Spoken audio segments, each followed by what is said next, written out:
can tell you that the Secretary General condemns the reported killings and injuries of Palestinians who were seeking aid in Gaza yesterday. It is unacceptable that Palestinians are risking their lives for food. The Secretary General calls for an immediate and independent investigation into these events and for perpetrators to be held accountable. Israel has a clear obligation under international humanitarian law to agree to and facilitate aid, humanitarian aid, the unimpeded entry of assistance at scale to meet the enormous needs of the people in Gaza must be restored immediately. The United Nations must be allowed to work in safety and security under conditions that fully respects our humanitarian principles. The Secretary General continues to call for an immediate, permanent, and sustained ceasefire. All hostages must be released immediately and unconditionally. This is the only path to ensuring security for all. There is no military solution to this conflict. And turning to the situation on the ground, I can tell you that our humanitarian colleagues there from the Office of the Coordination of Humanitarian Affairs tell us that in the last 2 days, partners reported scores of people killed and injured, apparently while gathering to receive supplies near the militarized distribution centers in Rafah and Deir al-Balah. Attacks against health facilities have also continued.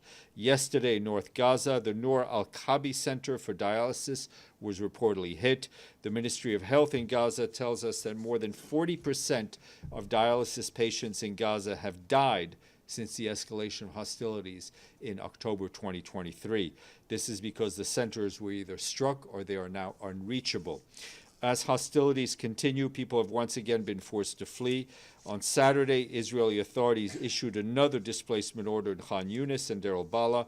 This has affected about 100,000 people living in more than 200 displacement sites. 2 primary health care centers and 5 medical points are within the displacement area, while these 3 hospitals and 3 field hospitals and 7 primary health care centers and 20 medical points are located within 1,000 meters of it. Overall, since March 18th, our humanitarian partners estimate that more than 640,000 people, that's nearly a third of Gaza's entire population, have been displaced across the Gaza Strip.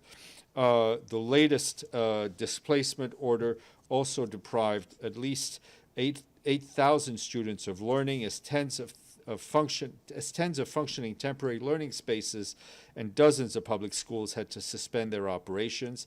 These closures constitute a severe setback for children in education, limiting their access to a safe and structured living environment. The United Nations and our humanitarian partners will continue their efforts to identify and treat malnutrition wherever possible, even as dwindling supplies get even lower. Last week, we and our partners distributed supplements to about 40,000 children, despite severe challenges and restrictions on humanitarian assistance. Meanwhile, as people endure deprivation and hunger and the absence of adequate food distribution, as well as looting incidents continue to be reported. The vast majority of people taking flour directly from our open trucks out of clear desperation, but our teams are also observing criminal looting yet again. We and our partners continue to call for the full lifting of the restrictions on aid and other essentials to ensure that the needs of civilians are met. This comes as people continue to suffer from frequent water shortages. The pipeline in Deir al-Balah, which has supplied at least 12,000 cubic meters of water every day, still not operational, and humanitarians' attempts to carry out coordinated missions to repair it have been denied. Today, 5 missions to distribute potable water in the displacement camps in Jabalia were also denied by Israeli authorities. Over the weekend, we and our partners kept working to bring supplies from the Palestinian side of Karim Shalom crossing into Gaza. More than 100 truckloads of food and medical supplies were picked up on Saturday and Sunday, bringing more than 300 the number of truckloads picked up from the Gaza side of Karim Shalom since it was reopened. Today, one of our attempts to collect supplies from that crossing was denied. Another is still ongoing, awaiting a green light from Israeli authorities, a pause in the bombing along the route, and the allocation of a viable path.